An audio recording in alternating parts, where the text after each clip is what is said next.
Good evening, students. We'll get started. Am I audible?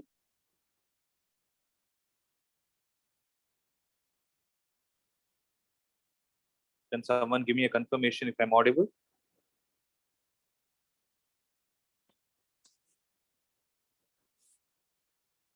Yes, sir. Guys, yeah? Okay. Yes.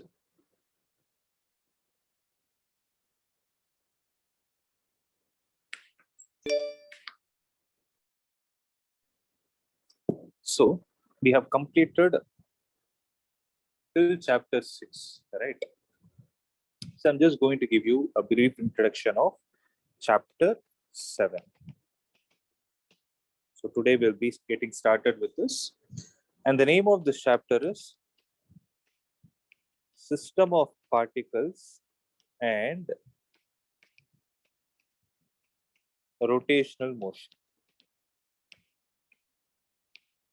So, please write it down. And this is a very, very important chapter because there are many basics from this chapter that get touched next year. Or I'll not say touched, they are used a lot of times in your 12th standard. Okay, so it's worth to learn this chapter properly. And it is a very big chapter also. Okay, so let's get started with what it means. So the first part that we are going to see is system of particles. So what exactly do we mean by this term, system of particles? So we know that particles are what? Point-sized objects, right? System is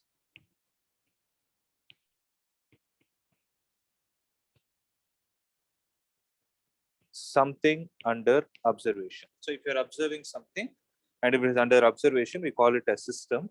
And particles are basically point-sized objects. So if you're talking about the point-sized objects which are under observation, we can call it as a system of particles, or we can also say they are collection of particles which are being studied.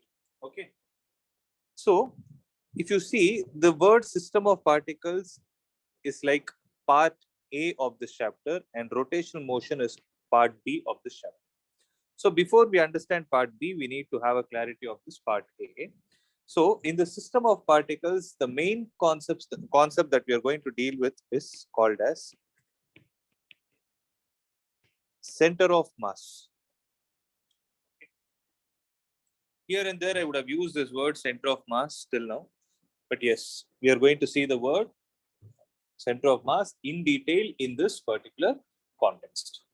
Okay. So shall we write it down? Shall we try to understand what it means? Can someone define what is your understanding of the word center of mass?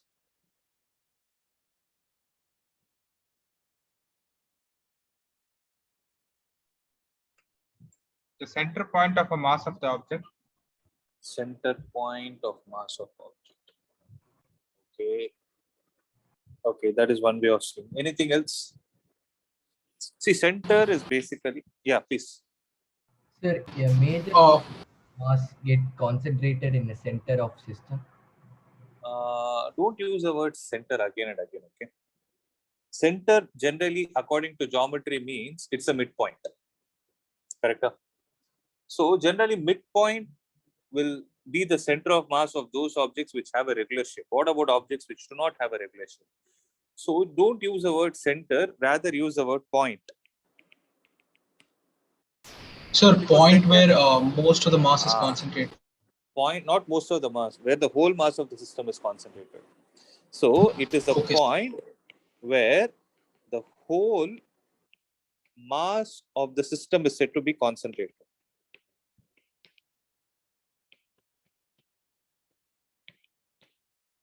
It's said to be concentrated.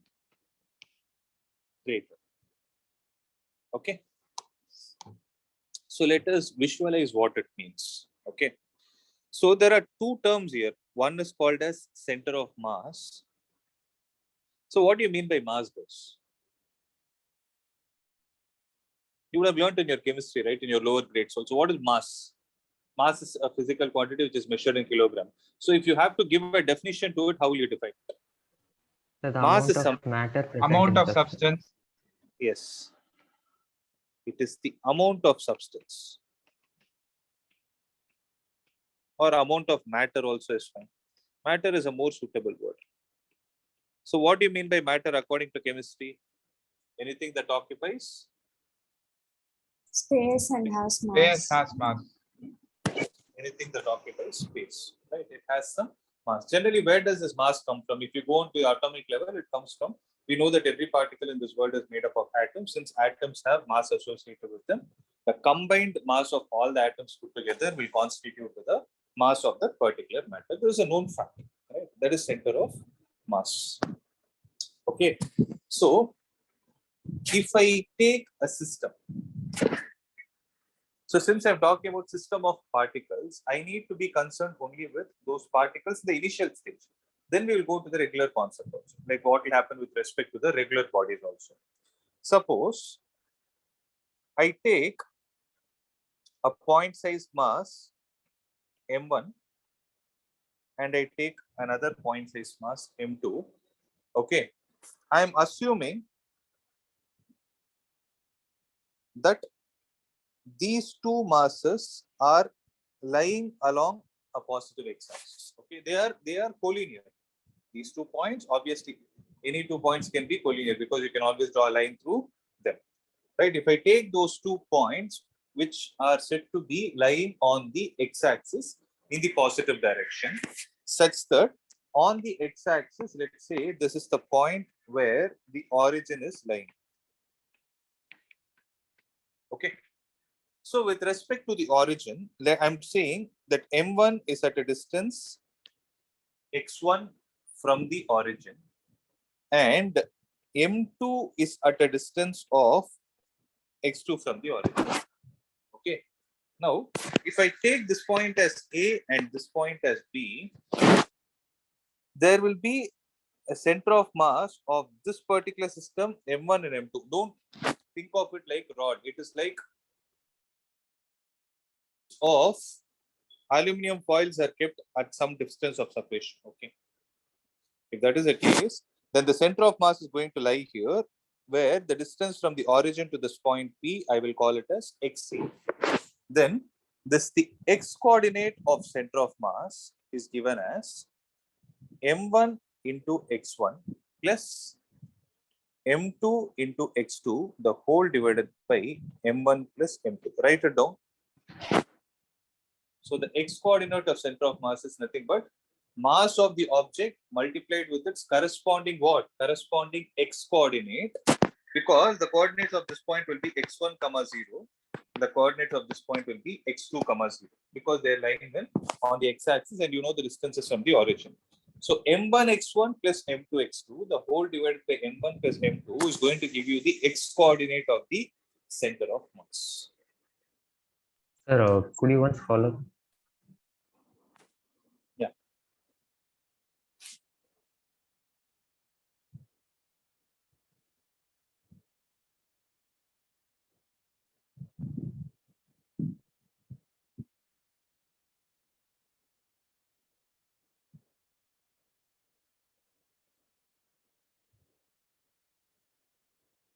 Sir, in any object, the mass should be uniformly distributed, right?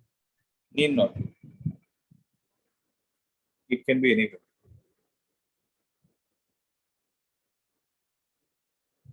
It is the way the system is different.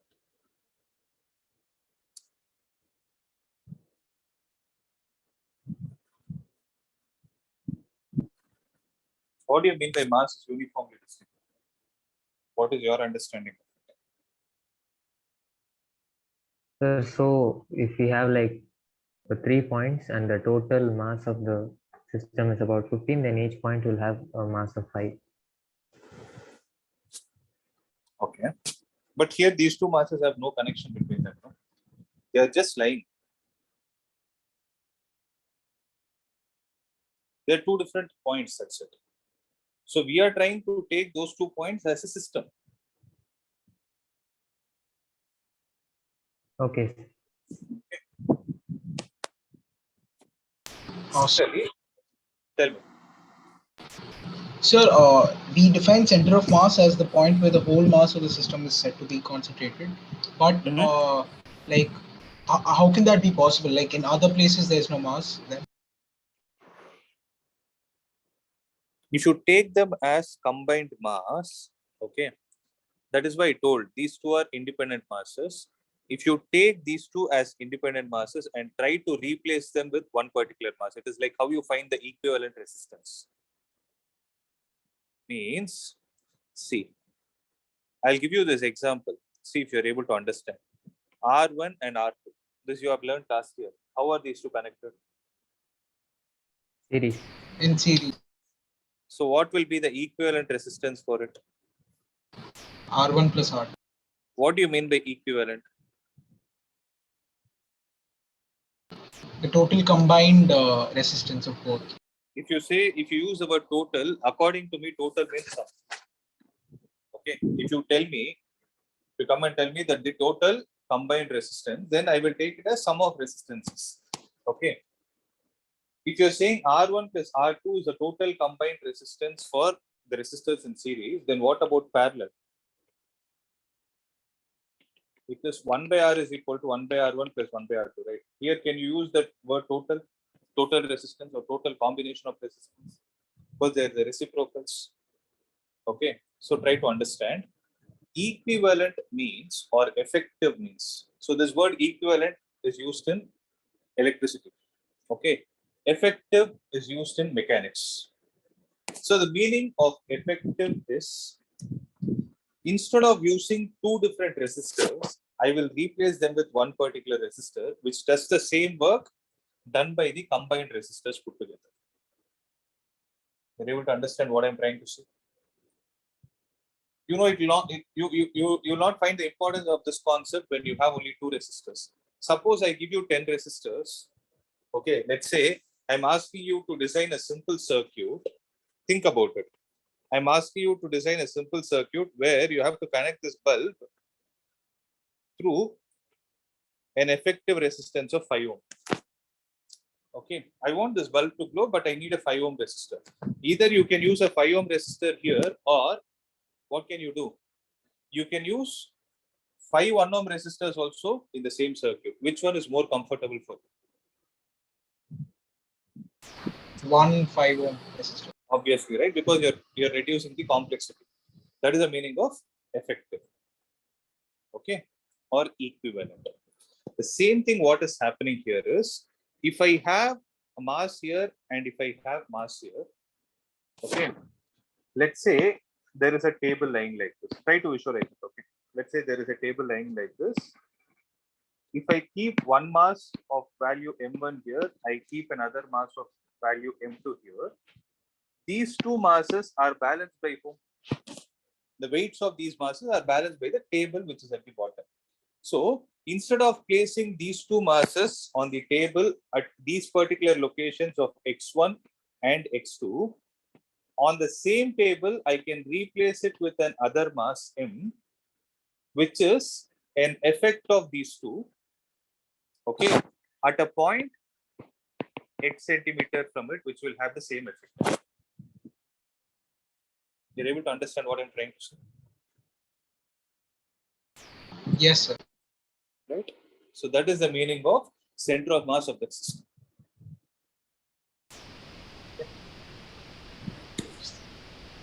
So I will show you how it has come. So I'll generally not leave without showing the derivation. Okay? I'll show you how it has actually come, but as of now, write it down. I want you guys to register this formula in your mind. Okay, this is the question of x coordinate of center of mass, but it is not necessary that the particles will always lie along the x-axis. In a C, can I erase all these things? The resistor things that can I erase? Yes, sir. Listen.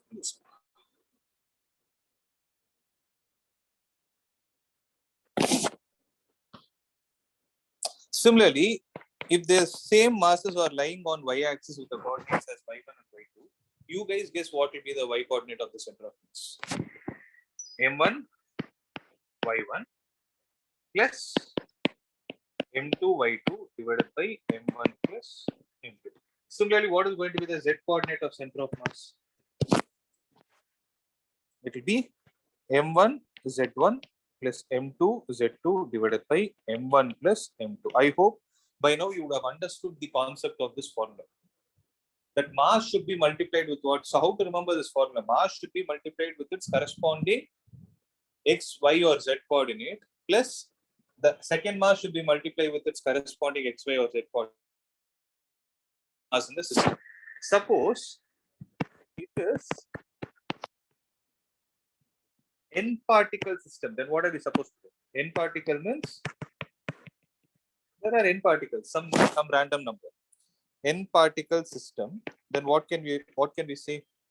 Then x coordinate of center of mass will be, you guys extend and tell me what is the formula? Mn plus xn. Okay, it will be m1 x1. First we'll write it in the expanded form, m2 x2 plus so on till mn into xn the whole divided by m1 plus m2 plus so on till mn. Right. So if I ask you to write the same formula using the concept of sigma, how will you write it? Sigma mass of the object into x coordinate of the object, where I will give the variable I as the suffix. I will vary from where to where. I is starting with 1 and ending with n. The whole divided by, tell me guys, sigma mi, where I is equal to 1 to n. I hope you understood what is the meaning of this formula, right? You need not memorize it.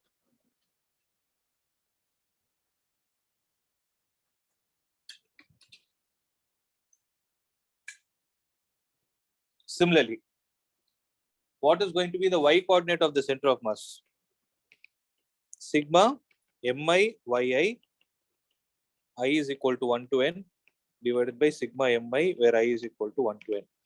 Then the z coordinate of center of mass, sigma mi zi,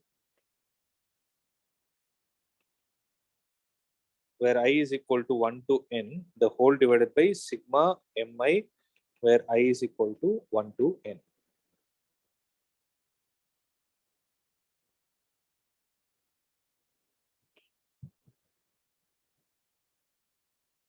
Okay, now let's see how it has actually come. So before we go to the derivation or whatever you call it, first you need to understand a term called as torque or moment of force. Okay, so symbol used is tau. Torque, in other words, is also called as moment of force. So throughout this chapter, you will see the word moment, moment, moment. Moment means something related to rotation. You know what does force cause? Force does what? Force causes the translatory motion on the object. Okay, so moment of a translatory motion is rotational effect. Okay, moment of something. You will see a word called as moment of inertia. Inertia is what? Inertia will tell you the extent to which the object does not move or it continues to move till an external force is applied on it. It is a resistance offered to the external force applied by the object, right? That is what is inertia. So inertia is measured by the mass of the object. Then what will moment of inertia be? Moment of inertia will be an opposing factor for torque applied on the object. So wherever you see the word rotational effect, instead of using rotation, we use the word moment. Have it in your mind. I'll discuss about it in detail when we touch the subtopics. Okay. So it's called as torque or moment of force. Okay. So write down the definition of it. As of now, I'll tell you the definition for moment of force. For torque, again, I'll deal separately. So write down the definition of moment of force. It is the product of force and perpendicular distance from the axis of rotation,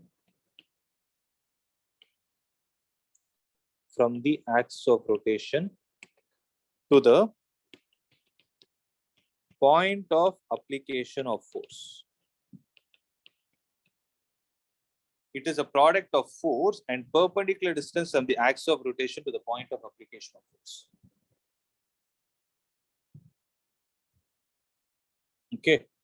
So if this is the axis of rotation, if there is a point where the force is applied,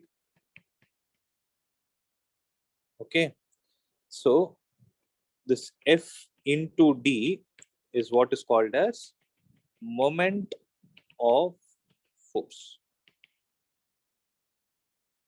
Okay, let me show you what exactly it means.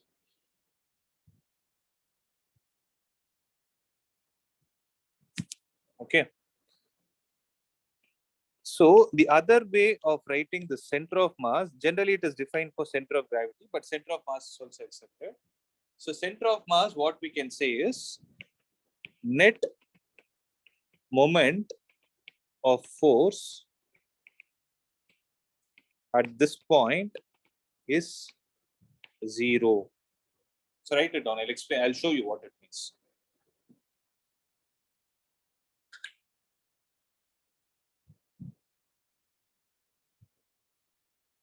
So could you show it in portrait mode?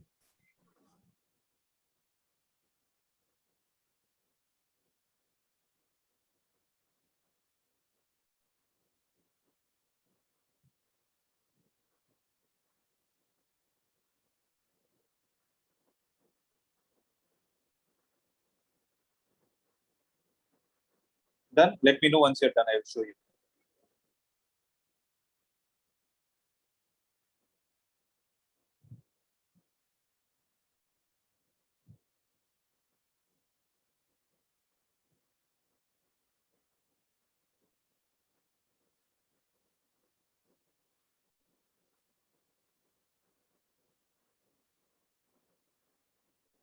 Done. Listen. So I'm going to do a small activity. I think they have shown this to you already.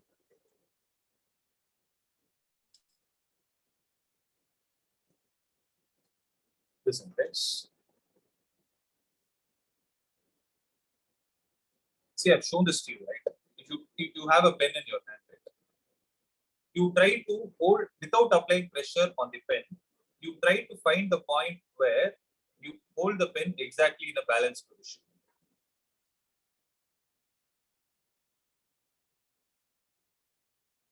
Did you guys find it out? See, suppose I take this pen, I hold it at this point, I'm not applying any pressure. If I remove my left hand, it starts revolving. Right? In a similar way, if I try to bring it even more closer, and if I keep moving on this side, I'm able to observe the rotation, but it is slightly decreased. If I hold it here, yes, I'm able to observe that there is a slight decrease in the rotational value. Similarly, if I try to hold it near the cap, the rotation is in the opposite direction. Right? So generally, what you can say, whenever an object is revolving, right, you can say that the net moment of force on that object is not equal to 0. I repeat, whenever an object is revolving, you can say that the net moment of force on that object is non-zero. That is why the object is revolving. Okay. Whereas, if I hold it here at this point, what is happening? It is balanced. Means it is neither revolving in the clockwise direction with respect to me or anti-clockwise direction. Then this point can be literally called as the center of mass of this particular substance. So generally, it can also be called as center of gravity. See, for smaller objects, center of mass and center of gravity will be the same, unless for you deal with very big objects like mountains and all those things. Center of mass and center of gravity will be different because of the structure of it. Let's not get into those details. Okay. So this is the point called as the center of mass, or you can technically call it as center of gravity also, because this is the point where the whole weight of the object is also concentrated. Means the meaning of it is if I place this pen on the table, if I place the pen on my hand, whatever effect I am feeling will be the same effect if I replace this whole pen with an other point-sized object on my hand with the same mass. Are you able to understand? Now let's try to understand what exactly does moment of force mean. Okay, so if I hold it here, then I am able to see that it is revolving. So it is revolving about this axis of rotation. You know what is the meaning of axis of rotation? Your fan is revolving, right? You can have a look at it. When the fan is revolving, there is a rod at the center, right? That rod is what is called as the center of, is called as the axis of rotation. So your fan is revolving about an axis of rotation through that rod. I hope it is clear, guys. Right? So axis of rotation is that particular imaginary line about which an object can revolve. So whenever you talk about axis of rotation, there are two kinds of axis of rotation that we can talk about. One is called as instantaneous, and the other is called as instantaneous, and the second is called as natural axis of rotation. So if you take this object, if I hold it here, then it is revolving about this axis. Okay. If I hold it here, then it is revolving about this axis. Actually, the axis is in this way. You're able to understand. So it is actually revolving like this. It has a tendency to revolve in this way. It has a tendency to revolve in this way. So the axis of rotation will be like this. This axis is called as instantaneous axis of rotation because it starts rotating about that axis depending on where I hold it.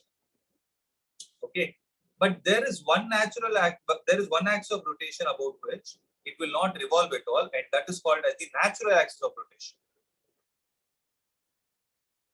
Okay, so natural axis will always pass through the center of mass.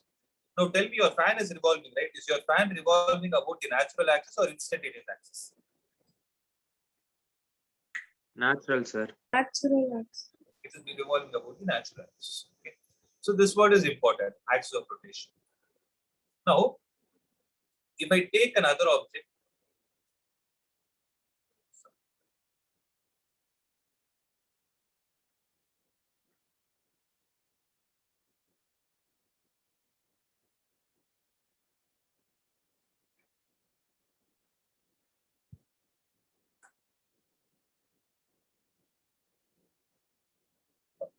if I take an object and place it here, what will happen? Let's say I'm holding it at center. If I place it here, what do you think will happen? Will it not try to push the object in the downward direction? Yes or no? Will it not try to push the object in the downward? If I keep a weight here, what will happen? It will start revolving in this direction. Why is it happening? Because the mass that you keep on top of it, right? Its weight will act in this direction. So what is the weight of this object? If the mass of the object is m1, what is going to be the weight of it? M1G. m1 into g. So m1g is in this direction. From the point of application of force, there is a perpendicular distance to whom? There is a perpendicular distance to the axis of rotation. So this m1g multiplied with this perpendicular distance is what is technically called as moment of force. Are you able to understand? Yes, sir. Right. Sir, could you repeat? This is the natural axis of rotation about which the object is balanced. So this is the axis, because natural axis of rotation will always pass through the center of mass. Right. So m1 is placed here. Suppose this cap is there. No. If this cap is not there, you're able to observe that it is slightly bending. But if I put a cap, it will come back to. If I put a cap, it will come back to its balanced position. Did you see? I did nothing. I'm able to balance it with a cap. If I remove the cap, see what is happening. I didn't change my point, right? Why is it so? Because I shifted the center of mass of this object. Even this cap contributed to the mass of this whole system, right? So when I add this mass, what happened? Its weight, see, think of this cap as a separate mass. Its weight is acting in the downward direction, m1g, multiplied with the distance, perpendicular distance from the axis of rotation. So m1g is this finger into this perpendicular distance will give a term called as moment of force. Okay. Sir, So tell me. sir, this perpendicular distance will be till this axis, sir, natural axis. From the point of application of force till the axis. Okay. So the perpendicular distance is without the cap.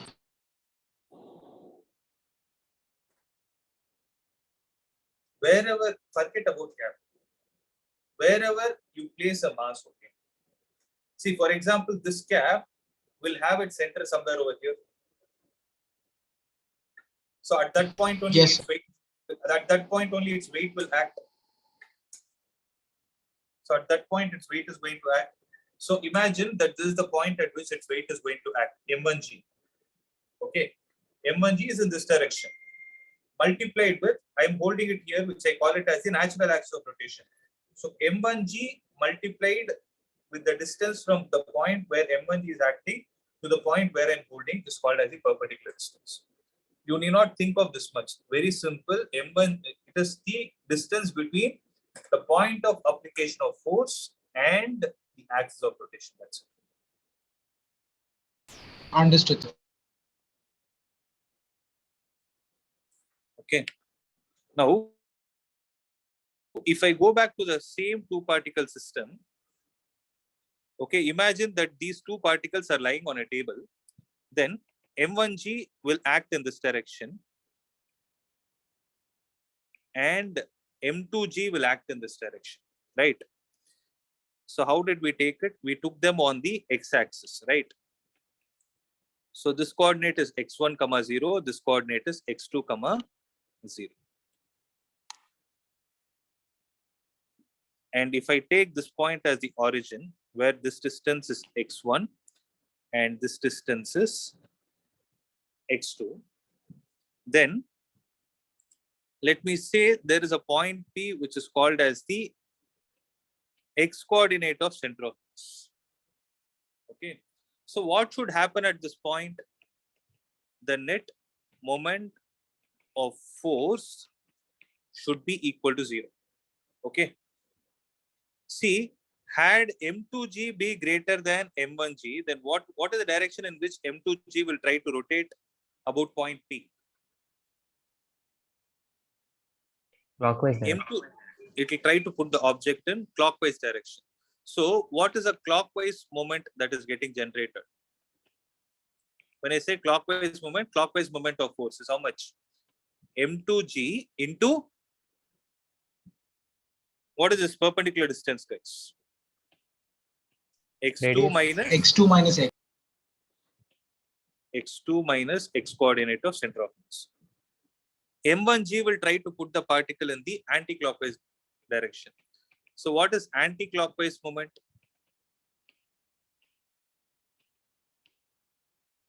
It will be m1g into, tell me,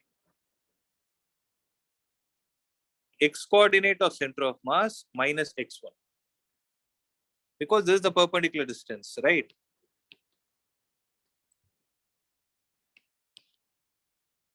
So when I say the net moment of force is 0, can I say m2g into x2 minus x coordinate of center of mass is equal to m1g into x coordinate of center of mass minus x1. So g and g will get cancelled. Minus m1 x1 will come this side. m2 into x coordinate of center of mass will go this side. So m2 x2 plus m1 x1 is equal to m1 plus m2 into x coordinate of center of mass, which implies x coordinate of center of mass is m1 x1 plus m2 x2 the whole divided by m1 plus m2. Now you understood why it has come.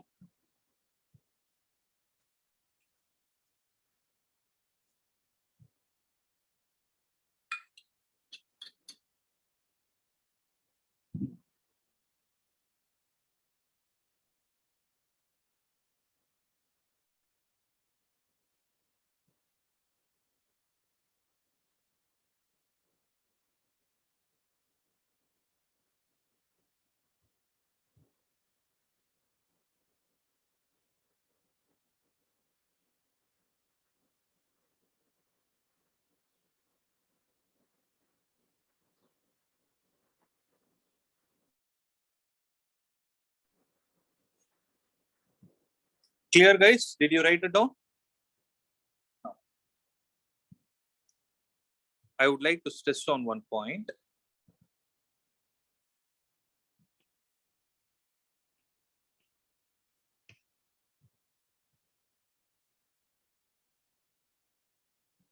Listen.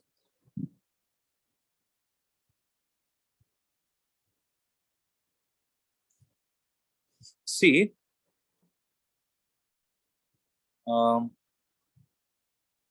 okay. If M1 is here and M2 is here, okay. Let us say they are lying on the coordinates 1, 0 and 3, 0.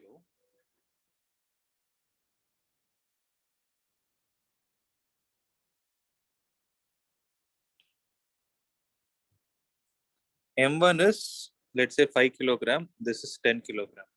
I want you to calculate the x coordinate of center of mass and tell me what is the answer. Do it fast. It's only one step. Do it fast and tell me.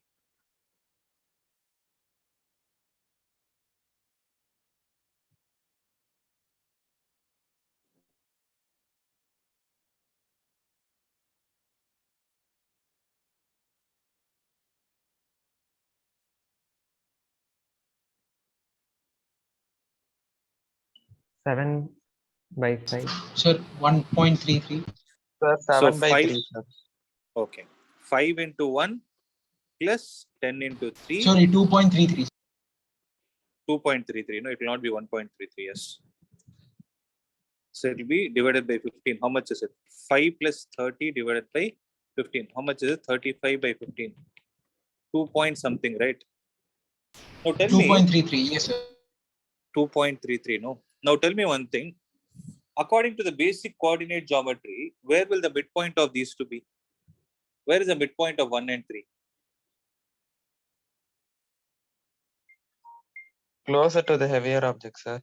Like 10 kg. No. According to, just give me a minute, guys. I'm getting a call.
Sorry, guys.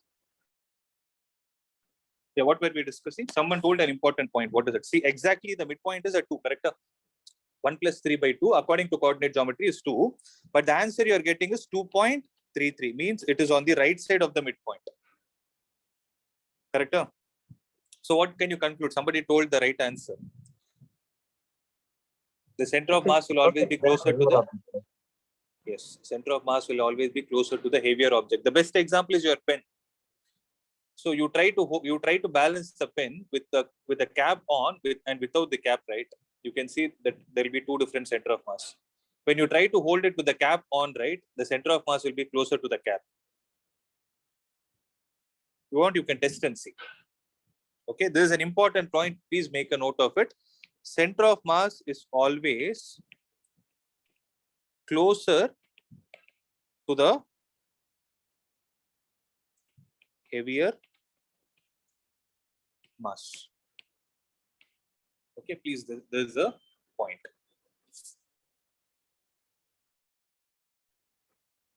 Clear, guys? Shall we do some problems based on this? Okay. Let's try out this example 7.1.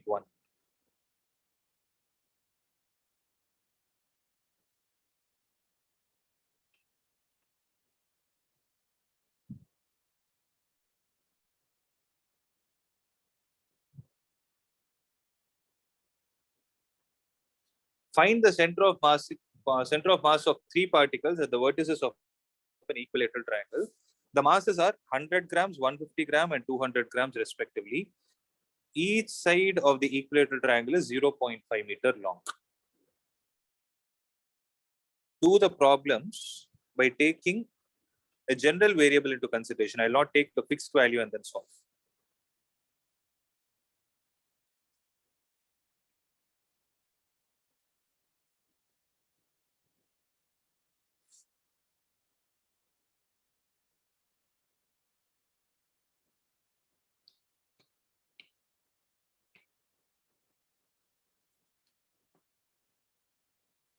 A, and A.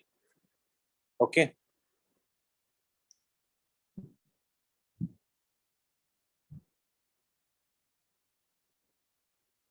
Now, whenever there is a problem based on center of mass, right? See, you will be applying the formula x coordinate of center of mass, y coordinate.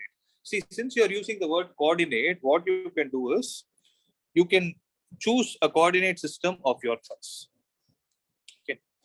So here, if you see triangle is a two-dimensional shape, so what we can do is we can take a coordinate system x and y, where it is always better to consider one of the masses as origin. Am I clear? So you can take this point as the origin, and what will be the coordinate of the other points with respect to this origin is what we need to find. So what is the coordinate of M2, guys?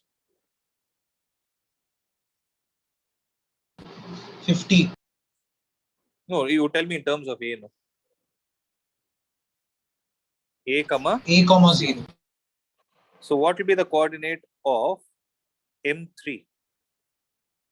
A by 2, because when you drop a perpendicular from the vertex to the base, it becomes a median. So this distance is A by 2. We know that this angle is 60 degrees. If I take this angle as this distance as y, what is y divided by A equal to? Sine 60. So y will be root 3a by 2.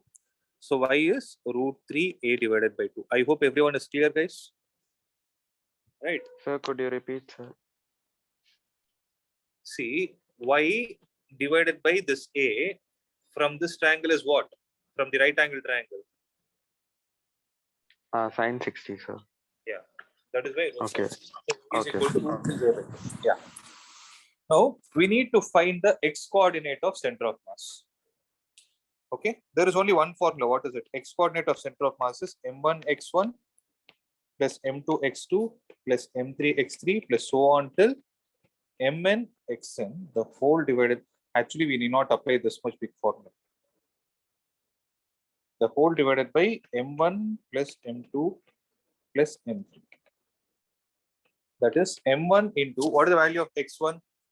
0 plus m2 into what is the value of x2? A plus m3 into the value of x3 is a by 2, the whole divided by m1 plus m2 plus m3. Do you understand what I did? m1 multiplied with its corresponding x coordinate, m2 multiplied with its corresponding x coordinate, m3 multiplied with its corresponding x coordinate. Similarly, what is going to be the y coordinate of center of mass?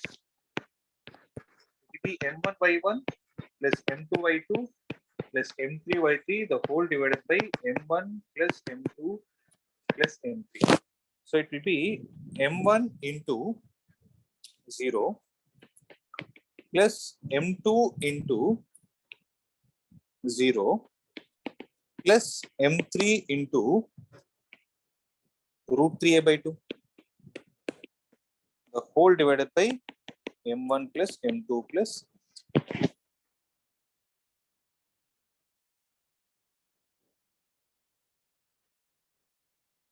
Am I clear, guys? So since it is only two-dimensional shape, you need not find the z coordinate.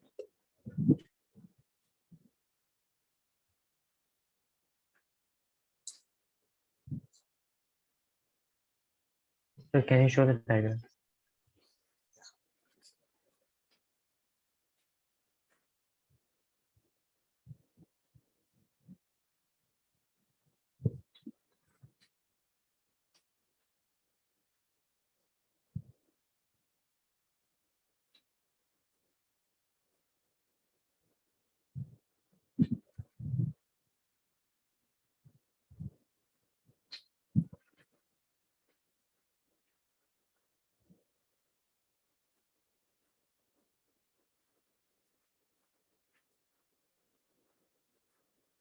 Clear, guys?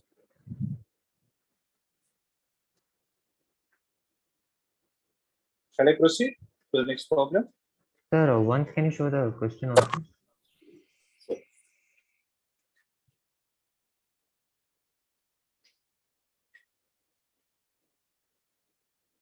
Is there any Sir, doubt? it's not given that one of the vertices it's in It's the not given. origin, I right? told you are free to choose. I never told. It is given. So we can Since assume any point. you can assume anything.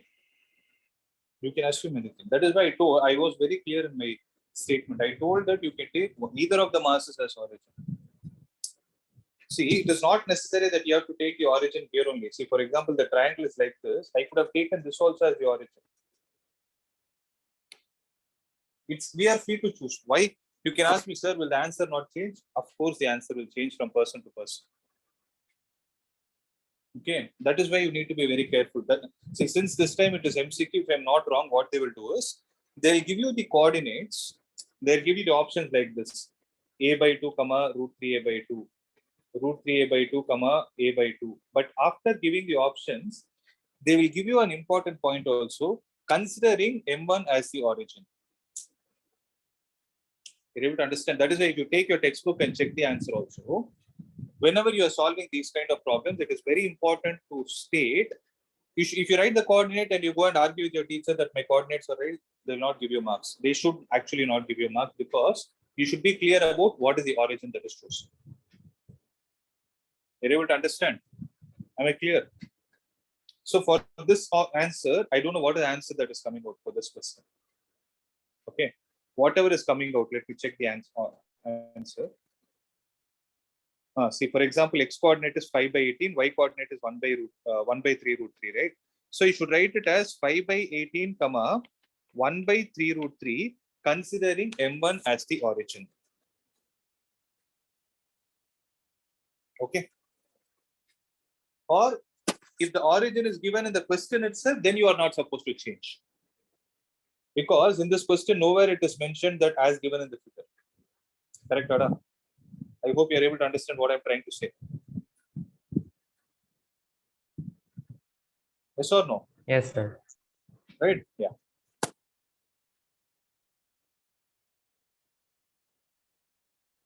So yeah, this is one of the kinds of problems about regular mass and The continuous system I'll explain in the next class. See, I have some important announcement to tell you guys. We have completed the major parts of the chapter. That is, you have written test only till motion in 2 dimension, right? Motion in a plane. Am I right? Yes, sir. Motion. Yes, sir. So, laws of motion you're supposed to write, and work, energy, and power you're supposed to write. So, what I'm going to do is, next week on Monday, we will have a regular class. Listen to this carefully. I'll put an announcement to the group also. Everybody listen to this carefully. Monday, there is going to be a regular class. Tuesday and Wednesday, there will be a test of 1.5 hours of each, which is going to be only MCQs. Okay, let this be. See, I know most of you have exam on the next day, on 9th of September. But yeah, so there's going to be an MCQ based test, which will help you for your upcoming exam also. And for this, you need not come to the academy. Everything will happen in our app itself. So you can either take it in the app or in the web version of our app. So I will give a training on how to take the test. Only thing you guys need to do is start preparing for this. Okay, practice more amount of problems. If any help is needed from my side, do let me know. I'll give you an assignment for whatever is needed. But ensure you practice and come to me. Am I clear? Yes, sir. Yes, Right? sir. So Tuesday and Wednesday will not be having classes. You will only have these 2 tests, because I'm not in a hurry to complete the portions without a clarity. These 2 are important for you to understand this chapter. So Monday regular class, Tuesday and Wednesday will be test. Clear? So please start preparing accordingly. Okay. So I'll see you guys on Monday. Okay. We can wind up this. Thank you, sir. Thank you, sir. Thank you, sir.